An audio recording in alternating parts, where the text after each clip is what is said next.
Hello there and welcome into the latest edition of the SAU Women's Basketball Coaches Show. I'm Daniel Gallegos, joined alongside head women's basketball coach Rusty Rainbolt. Coach, finally back at home. A long four-game road swing that really took 2 weeks. So played a couple of games in Oklahoma, came back home for a day or two, then you went right back out to Oklahoma. It came out of that 2-2, so right there, 500. Talk a little bit about those 4 games, since it's been a while since we've been able to talk to you again, the 2-2 record over that span.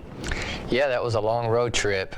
We told our kids going into it 3 weeks ago before we left for the Northwestern trip that we really felt like that the next 2 weeks, being the last 2 weeks on the road, would kind of define the season. And I think it has been typical of our team, up and down both. And so we had 2 wins and 2 losses, and I think everybody would say you want to get a split on the road, which we did in both series, which was a good thing. To win 2 games in Oklahoma, I know has been a challenge for this program over the last few years, and so we were definitely excited to win that, but feel like that we also came away with 2 losses that we didn't play as well as we can. And so, I think, again, happy that we came out of it with 2 wins, but just still looking back, wishing we could have played a little better in the 2 losses. But definitely the kids fought hard. They understand now the experience of going on the road into Oklahoma and playing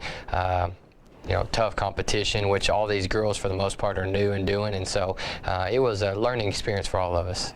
The last one you picked up against Southeastern, that clinched a spot in the Great American Conference tournament for your program. You're in your first year, but it's also going to be the first ever for this school, just 3 years or so into the conference, but still first time going. Does that mean anything special to you, knowing that you guys have clinched, or is it something you guys don't even worry about until the end of the year? For me, it's nice to know that we're in the tournament. Obviously, that means that you have a chance to ultimately do what you want to do and win the conference championship. So knowing you're in is good, but I think, again, our standards are higher than just knowing we're in. And so right now we're constantly trying to improve so we can move up the rankings and have a better seed. Not that it really matters. I mean, all the teams that are going to get in the tournament are capable of beating each other on any given night. We've already proven that all season long. Everybody's been up and down. And so, but I think it is nice to know that you've done something that hasn't been done here.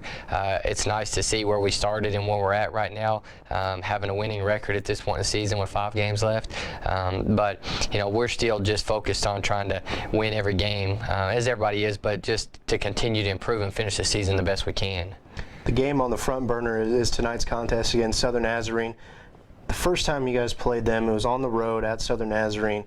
Your team got off to a pretty difficult start shooting. It wound up resulting in a big hole that you guys were able to battle, but just weren't able to overcome. So what are you telling your team, knowing what happened in that first game in preparation for tonight? Well, that was the worst game we've played all year, and credit goes to Southern Nazarene. But also, I think a lot of credit goes to us and how poorly we played. And so our kids have had a challenge showing up every single quarter or every single half of every single night. We've been so good in the second half all year long, but it's amazing. It just feels like the first half, sometimes we show up and sometimes we don't. And when we put ourselves in holes like we did at Southern Nazarene, it's hard to come back. And we've seemed to do it every game except for that one. That's really the only game where we're never even really challenged. Our opponent was the Southern Naz game. At Southwestern Oklahoma State, we got down 15 or 17 and cut it to 5 at the end of the game. East Central, Harding, all those schools, we got down the first half and fought back and had a chance to win. Southern Nazarene, we didn't. And that was our first long road trip as a program, first Oklahoma trip. And I think we learned a lot about ourselves, that you don't get off the bus and you're going to get your tails kicked. So we understand now. Now, what's to be expected tonight, I don't know. Sometimes these girls drive me nuts because you just don't know which team's going to show up. But if we get out there and play hard, then we'll be okay. But if we don't, it could be another long night, because Southern Nazarene's a very talented team. So, well, we appreciate your time here right now. Obviously, a very big game at home against Southern Nazarene tonight in the W.T. Watson Center. Tip-off scheduled for 5:30 p.m. Coach, best of luck. Thank you.